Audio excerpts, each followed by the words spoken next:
Ya, jadi di berita hari ketiga kemarin tuh ada dua hal ya.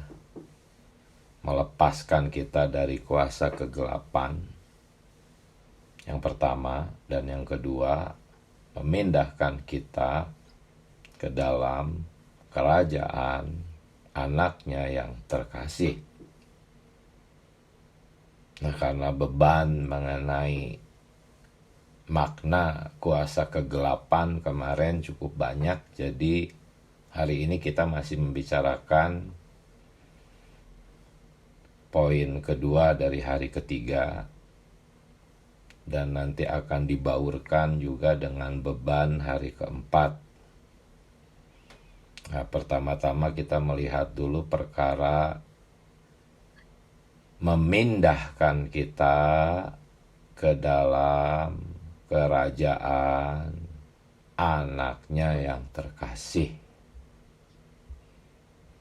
Ya, Bapa telah melepaskan kita dari kuasa kegelapan. Kemarin kita membahas perkara ini, kuasa kegelapan itu apa saja yang tercakup di dalamnya. Dan hari ini kita akan melihat bahwa setelah kita dilepaskan dari kuasa kegelapan, kita dipindahkan ke dalam kerajaan anaknya yang terkasih. Saudara-saudari, tidak mudah ya. Tidak mudah bisa memahami apa yang Paulus maksudkan dengan kepindahan kita ke dalam kerajaan anaknya yang terkasih. Frase anaknya yang terkasih ini, ya, anaknya yang terkasih, ya, ini bisa kita salah pahami. Ya, kalau kita tidak membaca pelajaran hayat Kolose, ya, berita keempat, kita bisa memahami frase anaknya yang terkasih ini secara ringan saja gitu ya. Kita kan sering berkata kepada anak kita, anakku yang terkasih. Itu berarti apa? Kita mengasihi anak kita. Tetapi makna anaknya yang terkasih di dalam frase kerajaan anaknya yang terkasih itu bukan seperti itu. Bukan seperti kita mengatakan kepada anak-anak kita, hai anakku yang terkasih. Bukan seperti itu. Ya. Kolose 1 ayat 13 ini yang berbicara kita dipindahkan dari kuasa kegelapan kepada kerajaan anaknya yang terkasih. Ya, ayat ini itu tentang kerajaan. Bukan tentang anaknya yang terkasih. Kolose 1 ayat 13 itu bukan tentang anak Allah yang terkasih. Tetapi tentang kerajaan anaknya yang terkasih. Ya. Untuk itu kita harus membaca garis besar di hari ketiga, poin B nomor 3. Ya. Bahwa kerajaan anak Allah yang terkasih ini adalah alam hayat dalam kasih, bukan dalam ketakutan. Nanti kita bisa paham apa maksudnya alam hayat dalam kasih. Apa maksudnya kerajaan ini tuh alam hayat dalam kasih, bukan dalam ketakutan. Ya, di garis besar maupun di pembacaan hari ketiga tuh banyak kalimat-kalimat yang sulit gitu. Jangan Anda berpikir mudah memahami frase ini. Alam hayat ini adalah dalam kasih. Ya, kita bisa memahaminya dengan alamiah. Apa maksudnya alam hayat ini adalah dalam kasih? Apa maksudnya kerajaan anaknya yang terkasih ini bukan ada dalam ketakutan? Apa maksudnya? Tidak mudah memahami ini, saudara-saudari. Ya, karena itu saya ingin membagikan apa yang saya dapatkan,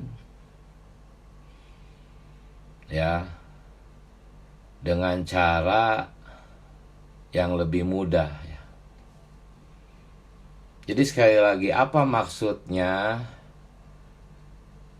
kita sudah dipindahkan ke dalam kerajaan anaknya yang terkasih? Ingat, ini bukan tentang anaknya yang terkasih. Ini tentang kerajaan anaknya yang terkasih. Saudara-saudari, ada dua kerajaan. Pertama, kerajaan kegelapan. Kedua, kerajaan anaknya yang terkasih. Jadi untuk dapat memahami kerajaan anaknya yang terkasih, di mana kita sudah dipindahkan ke dalamnya, kita harus melihat dua kerajaan. Kita harus membandingkan dua kerajaan ini. Ya, di dalam dua kerajaan ini ada dua penguasa, iblis dan Kristus. Penguasa di dua kerajaan ini adalah dua kekuatan yang sama-sama mengendalikan hidup manusia. Ya, di dalam kerajaan kegelapan, iblis mengendalikan manusia. Di dalam kerajaan anaknya yang terkasih, Kristus mengendalikan kita. Jadi ini dua-duanya adalah tentang pengendalian hidup manusia. Nah, kemarin kita sudah melihat bahwa di dalam kerajaan kegelapan yang dimaksudkan oleh kitab Kolose, pengendalian yang iblis lakukan itu bukan melalui hal-hal dosa dan jahat, tetapi melalui hal-hal baik. Hal-hal baik itu mengatur, membatasi, mengekang manusia. Ya.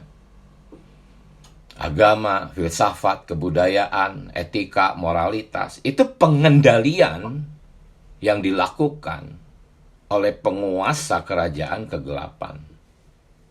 Nah, di dalam kerajaan anaknya yang terkasih, kita juga diatur, dibatasi, dikekang, dikendalikan sama. Jadi dua kerajaan ini adalah tentang dua jenis pengendalian kehidupan manusia. Dua kekuatan yang mengendalikan kehidupan manusia. Inilah yang ada di balik dua kerajaan ini. Nah, sekarang apa artinya dipindahkan ke dalam kerajaan anaknya yang terkasih? Ingat, ini tentang kerajaan. Kerajaan itu suatu pengendalian. Kalau di dalam kebudayaan barbar atau skit tidak ada pengendalian. Mereka bebas-bebas saja. Tetapi kerajaan itu adalah tentang pengendalian, tentang pembatasan, tentang aturan yang ketat. Nah, apa artinya dipindahkan dari kerajaan yang satu dan dipindahkan ke kerajaan yang lain? Itu artinya apa? Dalam hal ini kita dipindahkan dari kerajaan kegelapan ke dalam kerajaan anaknya yang terkasih. Ya, dipindahkan dari satu kerajaan ke dalam kerajaan lainnya, itu berarti dipindahkan dari penguasa pengendali yang satu ke penguasa pengendali yang lainnya. baik iblis maupun Kristus, keduanya adalah kekuatan pengendali. Keduanya mengendalikan manusia. Tanpa memahami ini, kita akan sulit mengerti maksud Paulus di dalam kitab Kolose bahwa kita sudah dipindahkan ke dalam kerajaan anaknya yang terkasih. Ini bukan tentang anaknya yang terkasih, itu bukan tentang kerajaan yang dikuasai dan dikendalikan oleh anaknya yang terkasih. Jadi jangan membacanya sepotong. Ini bukan tentang anaknya yang terkasih, tetapi tentang kerajaan. Ya. Dan kerajaan ini dikuasai oleh anaknya yang terkasih. Semoga saudara-saudari ada sedikit terang mengenai perkara ini. Jadi apa perbedaan dua kerajaan ini? Apa perbedaan dua pengendali ini? Ya. Di dalam kerajaan kegelapan, kita sudah bahas, iblis mengendalikan manusia. Itu bukan oleh hal-hal dosa dan kejahatan. Kitab Kolose tidak berbicara itu. Iblis mengendalikan manusia. Itu oleh agama, filsafat, tata cara, peraturan-peraturan, prinsip-prinsip etika, dan moralitas. Itu semua adalah produk yang terbaik dari kehidupan manusia. Ya. Jadi perbedaannya ini. Iblis mengendalikan kita oleh agama, filsafat, tata cara, peraturan-peraturan, etika, moralitas. Sedangkan di dalam kerajaan anaknya yang terkasih, kita dikendalikan oleh anaknya yang terkasih. Gitu.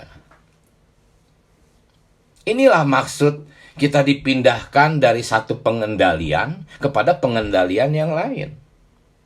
Dan pengendalian di sini, di dalam kerajaan anaknya yang terkasih, kita harus baca dengan lengkap. Kita dikendalikan bukan hanya oleh anaknya, tetapi oleh anaknya yang terkasih. Apa maksudnya? Yang terkasih. Gitu. Jadi, kalau di dalam kerajaan kegelapan, ya, kita dulu semua, baik Anda yang tadinya ada di kekristenan, di dalam kehidupan agama, ataupun Anda yang begitu lahir sudah ada di gereja lokal, sama saja. Kita semua tuh dulu dikendalikan oleh aturan-aturan, tata cara. Prinsip-prinsip etika dan moralitas itu semua dari kecil sudah diajarkan. Dan kita dikendalikan oleh itu sejak kecil. Bayangkan ketika kita masih hidup dikendalikan oleh aturan-aturan, oleh tata cara. Capek nggak hidup? Capek. Tertekan. Bahkan seringkali takut. Orang-orang yang di dalam agama tuh takut kepada neraka. Mereka takut mati karena takut kepada neraka. Apa ini? Ini adalah pengendalian di dalam kegelapan. Seperti itu. Ini yang dimaksud oleh garis besar hari ketiga poin B3. Yaitu alam ketakutan. Ya, dikendalikan oleh alam ketakutan yang menekan manusia. Ya. Apa artinya kerajaan anaknya yang terkasih? Artinya kita dikendalikan oleh anaknya. Bukan hanya sekedar anaknya, tetapi anaknya yang terkasih.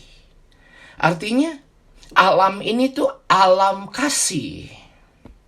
di mana kita dikendalikan bukan oleh tata cara, peraturan agama, tapi oleh kasih. Kasihlah yang mengendalikan kita di dalam kerajaan anaknya yang terkasih. Jadi inilah perbedaannya. Penguasa yang mengendalikan manusia di dalam kerajaan kegelapan adalah penguasa yang keras, yang kejam. Tetapi penguasa di dalam kerajaan anaknya yang terkasih adalah sang kasih. Seseorang yang penuh dengan kasih.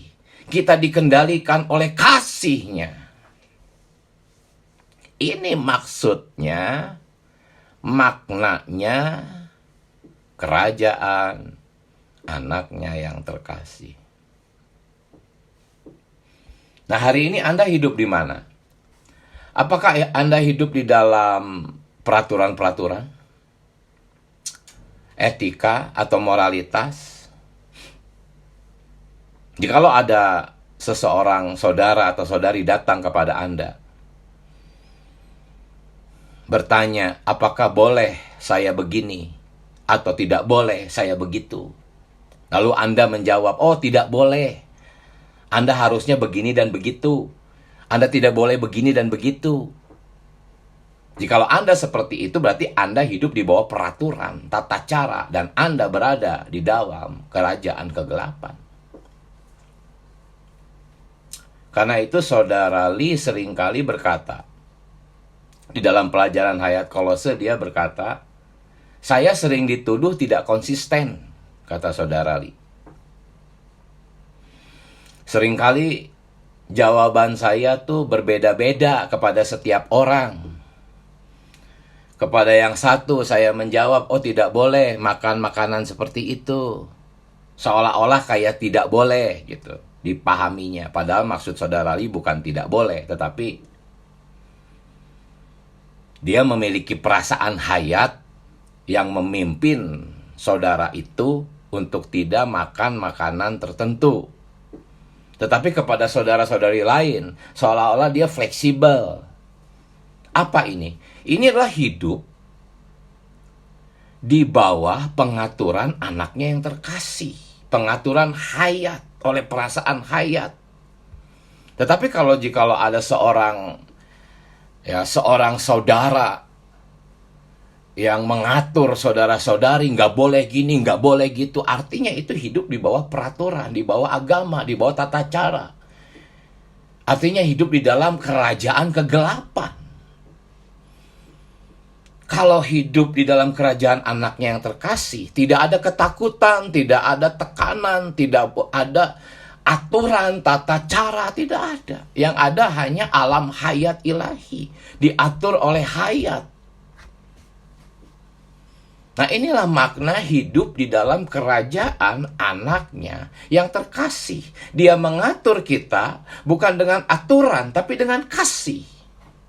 Semoga saudara-saudari bisa memahami makna kerajaan anaknya yang terkasih. Ya, itulah maksud dari garis besar poin B3. Hari ketiga ya, fakta bahwa kita telah dipindahkan ke dalam kerajaan anak Allah yang terkasih menunjukkan bahwa alam hayat ini adalah dalam kasih, bukan dalam ketakutan.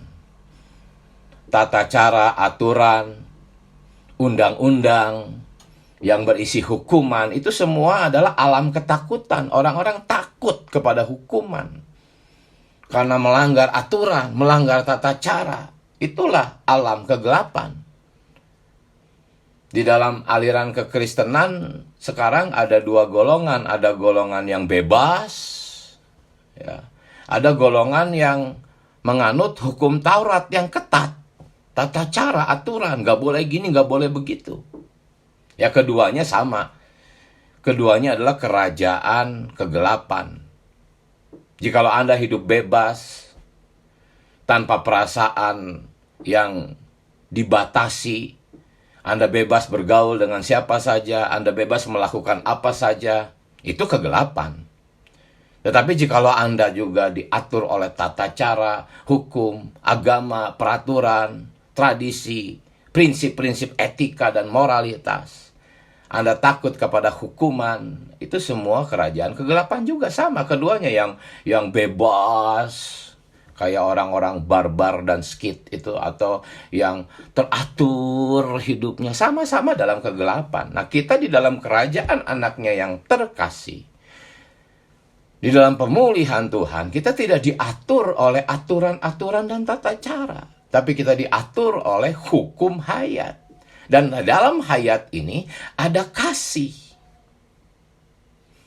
Inilah maksud dari kerajaan anaknya yang terkasih.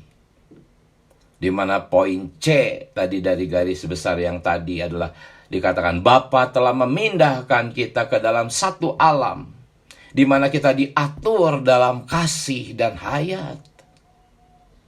Inilah pengaturan dan pembatasan yang surgawi, di mana kita dibebaskan dari segala macam tata cara, aturan, agama, etika, moralitas, kebudayaan. Semuanya itu melelahkan, meletihkan, menekan kita. Di dalam kerajaan anaknya yang terkasih hanya ada kenikmatan, ada kasih. Inilah hidup gereja. Hidup gereja yang sejati adalah kehidupan di dalam kerajaan anaknya yang terkasih. Ya, saya tahu bahwa di beberapa lokal dari gereja lokal masih ada kondisi yang tidak normal, di mana hal-hal yang baik, yang benar, itu dijadikan aturan. Ya. Biasanya para pengkritik juga sama. Mereka mengkritik artinya apa? Mereka berkata seharusnya begini. Itu aturan, itu namanya. Jikalau Anda berkata harusnya begini, harusnya tidak boleh begitu, Anda berada dalam kegelapan, dikendalikan oleh aturan, tata cara, prinsip-prinsip etika dan moralitas. Hidup gereja yang sejati tidak demikian, ya. Walaupun kita berada di tengah-tengah gereja lokal, tapi kita tahu bahwa hari ini memang kondisinya belum sepenuhnya normal.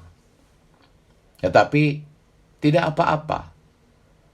Gereja lokal tetap gereja lokal, satu-satunya gereja yang legal di mata Allah. Jadi jangan kecil hati. Dimulai dari kita berlatih roh, hidup dikendalikan oleh roh, oleh hayat, dan di dalamnya pasti ada kasih. Ya, kerajaan ini adalah kerajaan kasih.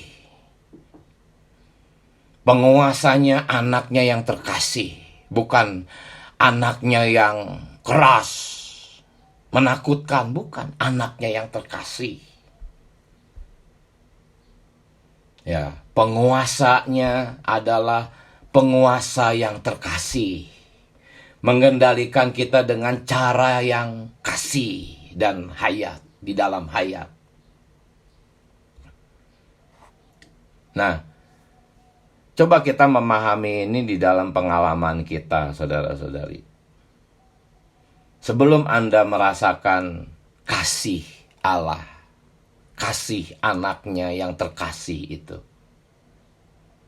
ya, Anda bebas melakukan apapun.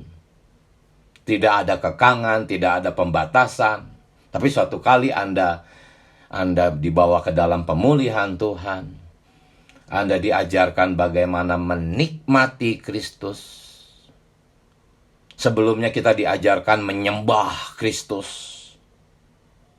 Tetapi di dalam pemulihan kita diajarkan menikmati, bukan menyembah. Menikmati itu sesuatu yang nyaman dan enak. Lalu kita mulai merasakan kasih. Dulunya kita bebas, bisa melakukan apa saja. Tetapi semakin kita berkata, Tuhan Yesus, aku mengasihimu. Sungguh aneh ketika Anda jatuh ke dalam satu peristiwa yang buruk. Sungguh aneh. Di dalam peristiwa buruk itu, entah itu sakit, penyakit, atau kerugian, justru kita bisa berkata, Tuhan, aku mengasihimu. Ajaib. Itulah pengalaman pengendalian oleh kasih. Di satu sisi kita sedang mengalami pembatasan, tetapi justru kita semakin mengasihi Tuhan. Dan semakin kita berkata, Tuhan, aku cinta padamu, kita semakin dikendalikan.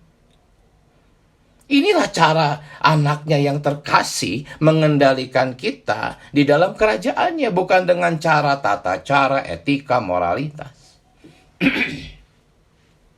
Ketika Anda bertemu dengan saudara-saudari, Anda harus seperti Tuhan Yesus yang terkasih.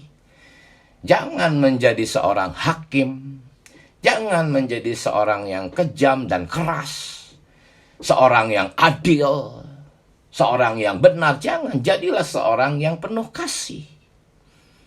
Kasih itulah yang akan mengendalikan saudara-saudari. Ketika mereka dikendalikan oleh kasih, mereka akan bisa berkata, Tuhan, aku semakin mengasihimu. Hasilnya mereka akan semakin dikendalikan. Mereka akan semakin taat.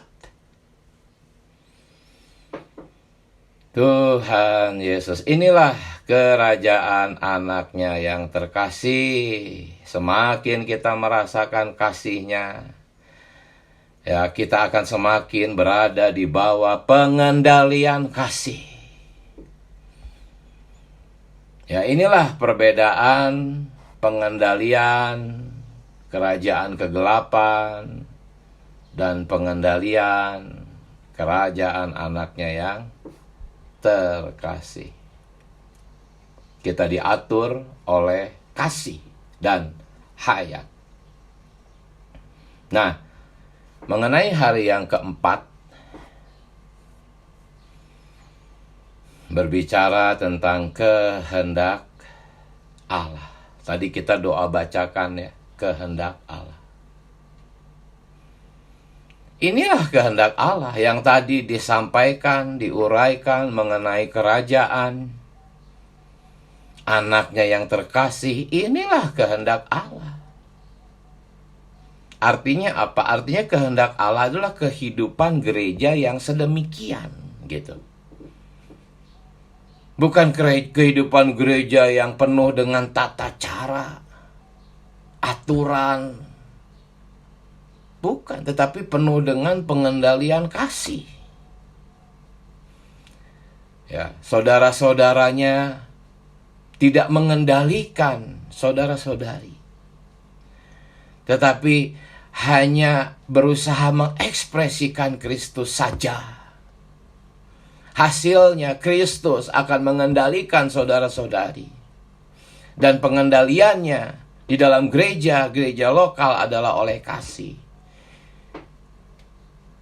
Tidak ada kritikan, tidak ada kecaman, tidak ada mempersalahkan, tidak ada menghakimi. Ya. Tetapi yang ada adalah pengendalian oleh hayat dan kasih. Inilah kehendak Allah. Ya.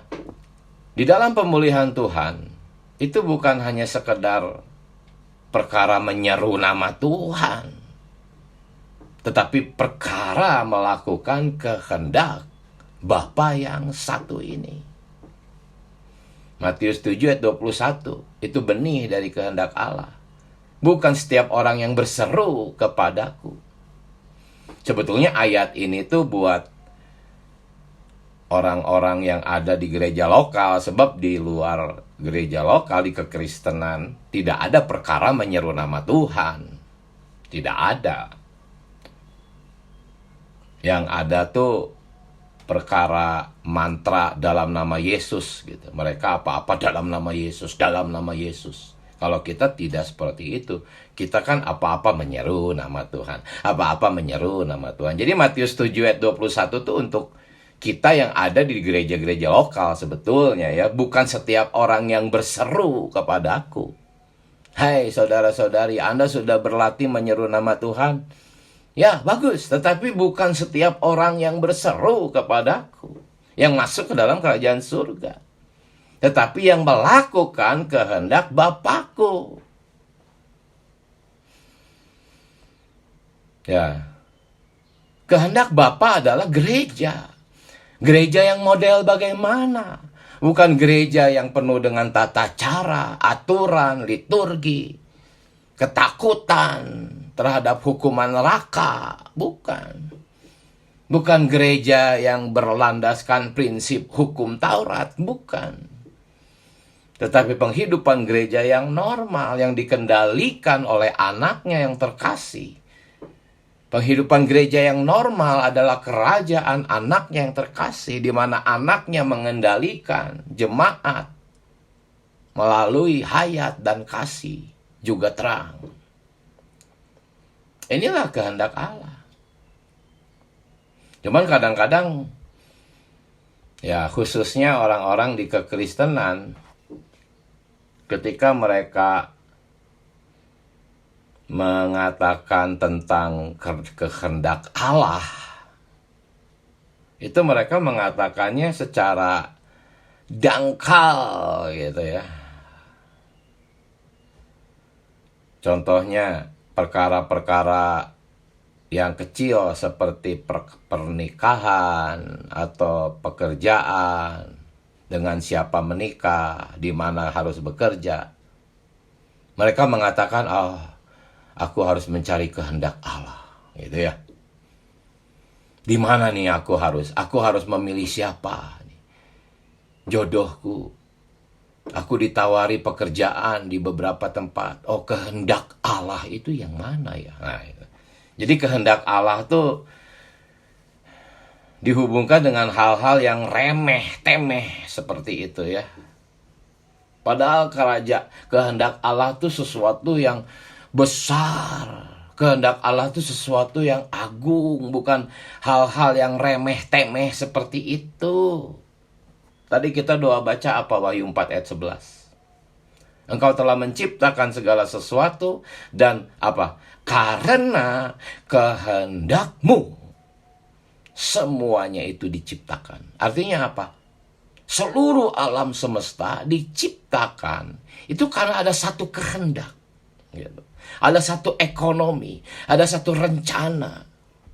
Dan kalau kita mempelajari tentang kehendak Allah, seluruh perjanjian baru, rencananya itu adalah gereja, tubuhnya. Yang sebetulnya itu adalah sebuah kerajaan. Dan kerajaan di sini bukan sekedar kerajaan Allah, tetapi kerajaan dari anaknya yang terkasih. Di mana Allah mengendalikan umatnya melalui kasih, melalui hayat, melalui terang, bukan oleh dengan aturan, tata cara, dan sebagainya. Secara spesifik, ini kehendak Bapa, bukan hal-hal remeh. Nggak ada hubungan dengan perkara-perkara pernikahan, pekerjaan, tempat tinggal. Kehendak Allah adalah gereja, tubuhnya, istrinya. Saudara-saudari, seluruh pergerakan Allah, ya, sejak kekekalan yang lampau sampai nanti, itu hubungannya dengan gereja, tubuhnya, istrinya. Oh Tuhan Yesus, semoga saudara-saudari bisa terkesan ya dengan dua hal ini. Yaitu pertama, kerajaan anaknya yang terkasih. Yang kedua, kehendak Bapa. Ya, saya juga mendapat terang. Wahyu 22 ayat 1. Ada tahta. Ada tahta Allah dan anak domba. Sebetulnya Allah dan anak domba ini satu. Di dalam satu tahta. Itu adalah tahta. Apa sih tahta? Tahta itu tempat seorang penguasa duduk. Tahta itu tempat pengendalian manusia. Tahta itu tempat duduknya seseorang penguasa yang mengendalikan kita. Itu tahta. Di dalam kerajaan Allah ada tahta, saudara-saudari. Tetapi yang keluar dari tahta ini bukan hukum Taurat, bukan aturan, bukan tata cara. Yang keluar dari tahta di dalam Wahyu 22 ayat 1 apa, saudara-saudari? Aliran air hayat. Bisa nggak Anda melihat gambaran ini? Dari tahta pengendali itu keluar hayat. Artinya, hayat itulah yang harus mengendalikan Anda dan saya. Ya, hari ini ada banyak orang-orang Kristen meninggikan dirinya sendiri, menjadi pemimpin orang-orang Kristen, duduk di atas tahta, memerintah.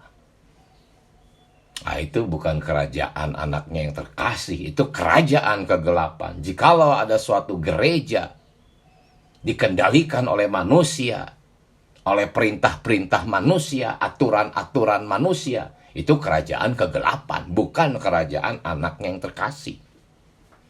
Kerajaan anaknya yang terkasih itulah tahta pengendali. Dari tahta itu keluar apa? Keluar hayat, bukan keluar hukum Taurat, bukan keluar kitab-kitab, bukan keluar undang-undang, tapi keluar hayat.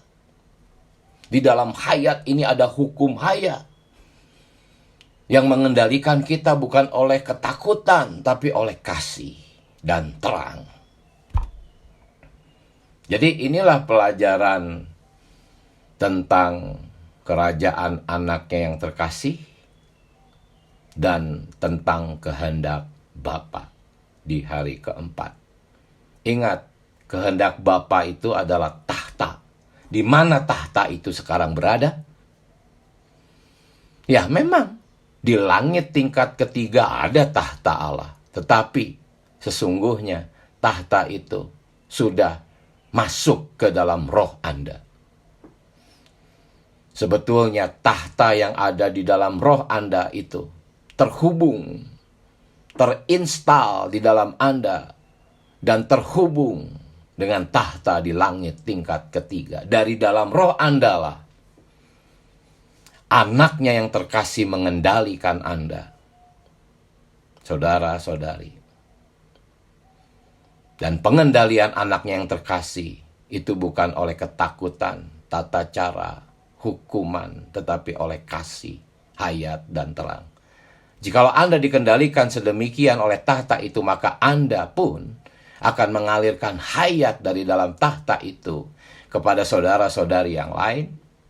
Dan Anda bukan akan menjadi seorang pemegang hukum Taurat, tetapi Anda akan penuh kasih yang mengendalikan saudara-saudari. Haleluya.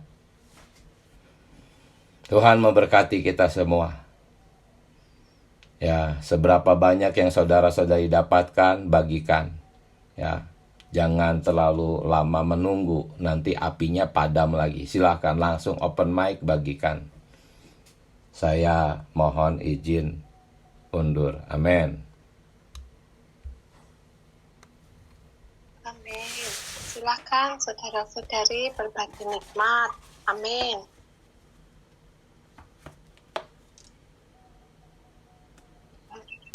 Yesus. Silakan saudari Marta mungkin, atau saudari Hani, silakan, atau saudara Daniel.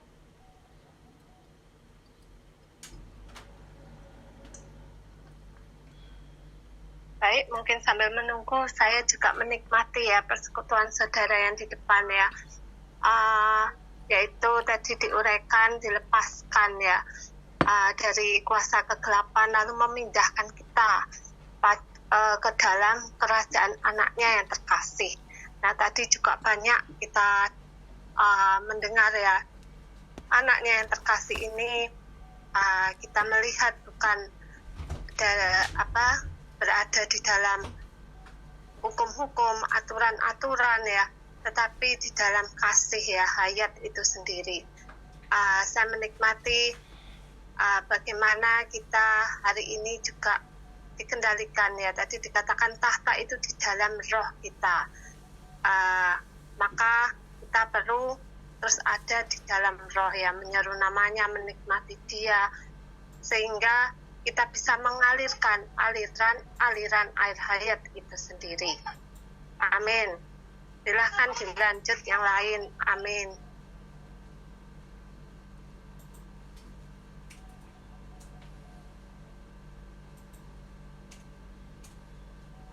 Amin.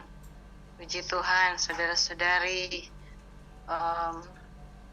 Berita pagi ini juga makin meneguhkan kita semua.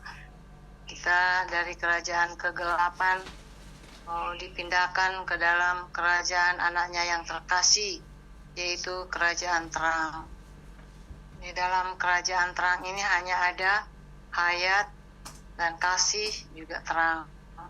Nah, setelah kita dipindahkan dari kerajaan kegelapan ini kepada terang, kepada kerajaan anak yang terkasih ini, kita akan dikendalikan oleh dia sendiri, yaitu dikendalikan oleh hayat atau dipimpin oleh hayat. Dan hayat itu juga di dalamnya ada kasih.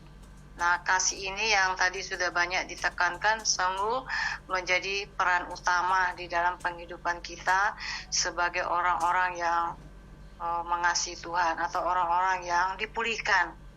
Nah, kalau banyak dijelaskan tadi, kalau kita ada di dalam kerajaan kegelapan, di sana hanya ada ketekanan, ada ketakutan, dan ada banyak perkara yang mematikan. Tidak ada satu kehidupan.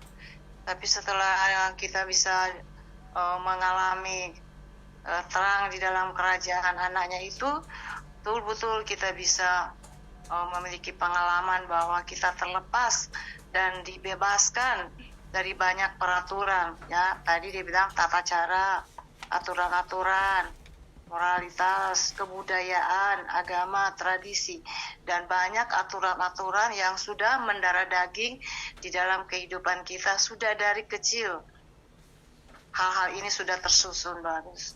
Tetapi semakin kita betul-betul berbagian di dalam kerajaan terang, kerajaan anak yang terkasih ini, pasti pemerintahan surgawi akan terus setiap hari membebaskan kita. Ada kebebasan yang sejati, terlepas dari perkara-perkara ini, sehingga di dalam kerajaan anaknya itu hanya ada hukum hayat, hanya ada kasih dan kenikmatan. Nah, ini yang terus-menerus menjadi standar utama di dalam kita.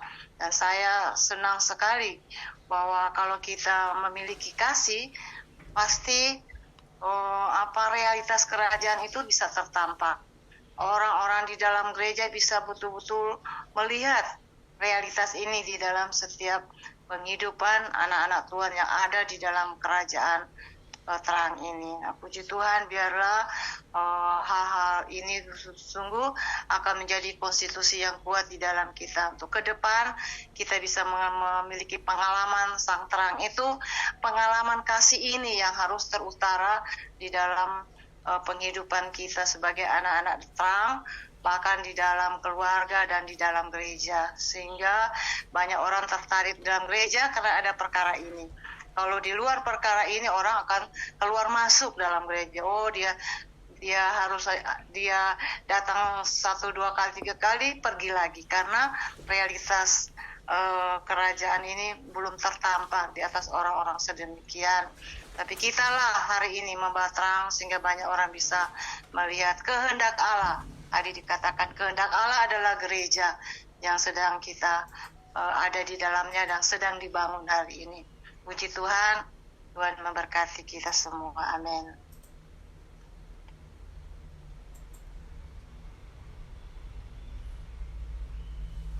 Amin. Silakan dilanjut, para saudari. Amin.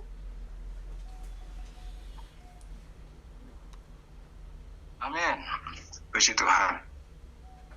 Ya, puji Tuhan ya untuk kita hari ini. Semakin kita dapat terang. Ya, puji Tuhan. Yang saya bisa dapatkan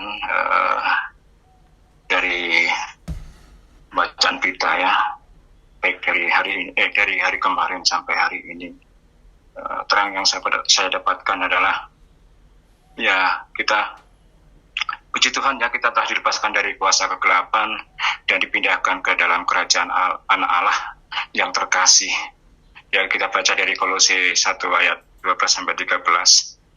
Kegelapan yang dimaksud di sini bukan hanya mengenai dosa dan kejahatan, tetapi juga berkaitan dengan hal-hal yang baik seperti etika, moralitas, agama, dan filsafat. Ya, iblis menggunakan hal baik tersebut ya untuk mengendalikan manusia. Ya, orang-orang Kristen ya, kita dulu belum mengenal pemulihan ya, bahwa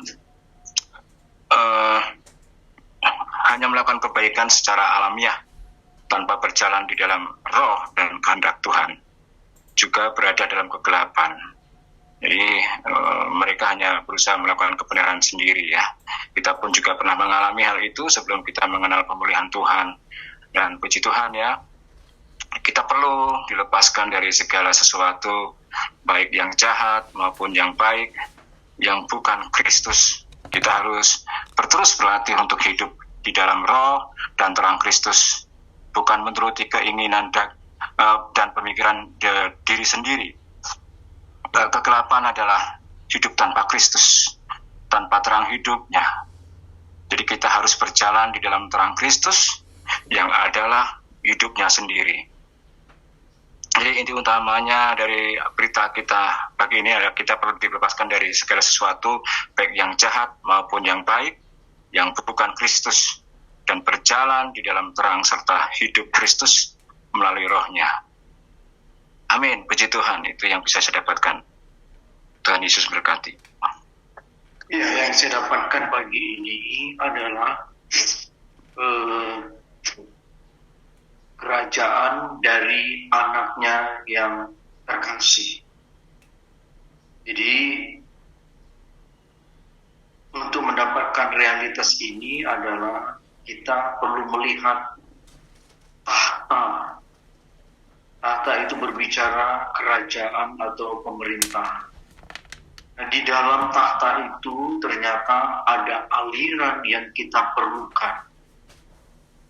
Aliran surgawi ini mendatangkan kasih, mendatangkan hayat, juga mendatangkan terang.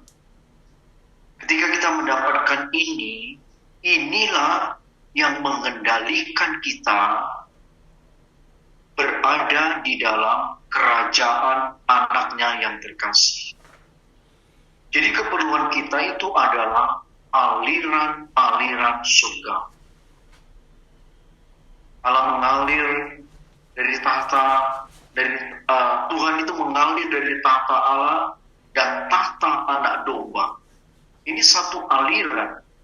Aliran ini sebenarnya yang mengendalikan kita di dalam hidup gereja.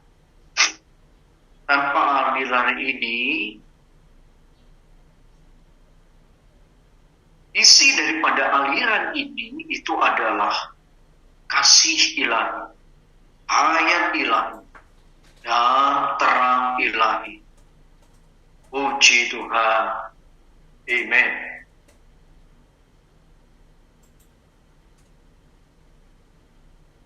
Amin. Mungkin ada lagi satu atau dua orang saudara-saudari, silakan.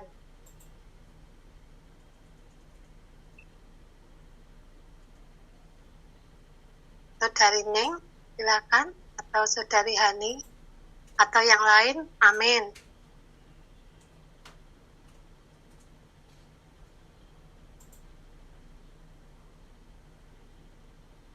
Amin. Ya, puji Tuhan ya, saya mendapatkan persekutuan pada hari ini bahwa di Kolose 1 ayat 13 itu perkara yang ditekankan adalah perkara kerajaan. Kerajaan Allah memiliki suatu tahta ya. Tuhan Yesus, dan ketika kita dilahirkan kembali, kerajaan Allah atau tahta Allah itu juga didirikan di dalam kita ya, yaitu di dalam roh kita. Jadi tahta Allah yang di surga dengan roh yang ada di dalam kita ini terhubung ya. Ini untuk mengendalikan, mengatur, memerintah, membatasi kita semua, saudari ya. Sehingga kita bisa menggenapkan apa yang menjadi kehendak hasrat hati Allah. Ini bukan perkara melakukan hal yang baik dan yang buruk, melakukan hal yang jahat, yang benar, seperti itu bukan lagi. Tetapi tahta yang di dalam kita yang terhubung dengan tata surga inilah yang mengendalikan apa adanya kita. Ketika kita berpaling ke dalam roh kita, tahta ini mengalirkan unsur dari Allah Tritunggal itu sendiri di dalam kita. Allah Tritunggal yang sudah melalui proses rampung, mati, bangkit, naik itu sendiri terus mengalir di dalam kita sampai menjenuhi seluruh apa adanya diri kita, sehingga apa adanya diri kita ini secara individu menjadi suatu pernyataan dari kehidupan kerajaan. Nah, secara korporat dalam kehidupan gereja kita secara bersama-sama menampilkan suatu ruang lingkup Allah yang mengendalikan kita, Tuhan Yesus. Makanya hari ini ketika kita berpaling ke dalam roh, menempuh kehidupan gereja dengan tepat, kita sebenarnya ada di bawah pengendalian dari kerajaan Allah itu sendiri di zaman ini. Oh, puji Tuhan, ini menjadi perkara yang perlu kita perhatikan. Tidak hidup menurut diri kita sendiri, tetapi apapun yang kita kerjakan, kita lakukan, semuanya itu diatur oleh tahta Allah yang ada di surga, yang sudah tersambung dengan tahtanya yang ada di dalam roh kita. Amin, puji Tuhan. Amin. Mungkin satu lagi, saudara-saudari, silakan. Masih ada 3 menit. Amin, puji Tuhan, saudara-saudari, terangnya semakin terang gitu ya. Saudara-saudari, bahwa kita itu melihat Kolose 1 ayat 13 itu bukan hanya secara doktrinal atau tipis-tipis saja, tetapi hari ini semakin dibentangkan kebenaran ini bahwa kita ini benar-benar telah dilepaskan dari kuasa kegelapan, dari pemerintahan kuasa kegelapan ini dan dipindahkan ke dalam kerajaan anaknya yang terkasih. Puji Tuhan, dan kerajaan ini di sini itu adalah alam yang penuh dengan hayat, terang, dan kasih. Ya, puji Tuhan bahwa di sini bukan bicara tentang baik benar, baik salah, atau bagaimana sebaiknya gitu ya, konsep-konsep alamiah gitu seringkali masih kita di bawah sadar kita itu masih kita anut ya. Tapi di sini kita pagi ini kita diterangkan kembali ya, untuk kita memasuki bahwa kita ini benar-benar berada di dalam pengaturan pembatasan surgawi ini, memiliki kebebasan sejati ini di dalam kasih, dengan hayat dan di bawah terang. Saudara-saudari, jadi saatnya kita di dalam gereja kita menikmati Kristus ya, memiliki kehidupan gereja ini bukan dengan dalam ketakutan, pengaturan-pengaturan yang ketat segala macam, tapi ini hubungannya dengan hayat, dan di dalam dari tahta Allah dan anak domba itu mengalir air hayat. Nah, kalau kita berada di dalam kerajaan ini, di bawah pemerintahan kerajaan ini, kerajaan terang ini, kerajaan anaknya yang terkasih ini, kita juga akan dipenuhi karena sumber hayat itu ada di dalam kita dan terus mengalir, dan kita pun juga akan mengalirkan air hayat itu melalui penghidupan kita kepada orang-orang sekeliling kita, sehingga pada saat orang-orang sekeliling kita ataupun kita mendapatkan suatu perkara-perkara, kita tidak lagi mempertimbangkan mana ya apa yang sebaiknya yang harus aku lakukan, tetapi berdasarkan pimpinan roh yang ada di dalam kita. Hayat ini perkara hayat, dan ini semua itu adalah berdasarkan pertumbuhan hayat di dalam setiap kita. Saudara-saudari, saatnya kita menikmati Kristus dalam kehidupan kita dengan kebebasan kebebasan yang sejati itu ya, di dalam kasih. Kita menikmati hayat yang mengalir ke dalam kita, yang terus mengenangi kita sampai kita itu terbebaskan dari pengaturan-pengaturan segala sesuatu ya, dan kita hidup berdasarkan hayat ilahi. Amin, puji Tuhan. Amin, puji Tuhan.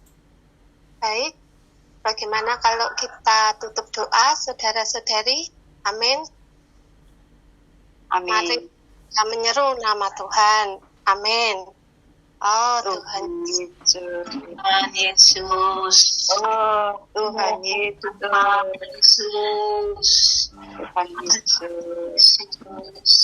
Oh Tuhan Yesus. Tuhan Yesus. Oh Tuhan Yesus. Firman di hari ini dikau dalam dan kami Tuhan dari kuasa gelap, pindahkan kami ke dalam kerajaan anak Tuhan, pimpin kami terus ada di dalam roh sehingga di yang mengendalikan dan mengatur kehidupan kami. Amin. Terima kasih. Amin. Ya, makasih padamu Tuhan. Amin. Katamu di surga terhubung dalam kami Tuhan, yaitu di dalam roh kami. Terima kasih pengaturanmu penuh dengan kasih di dalam kami. Oh, membangkitkan kami. Oh Tuhan, di dalam ayat-Mu, ayat ilahi yang penuh dengan Tuhan kasih ilahi. Oleh kasih ini, oleh ayat ini Tuhan, hari ini kami boleh menikmati penghidupan kerajaan yang sejati. Terima kasih Tuhan. Amin.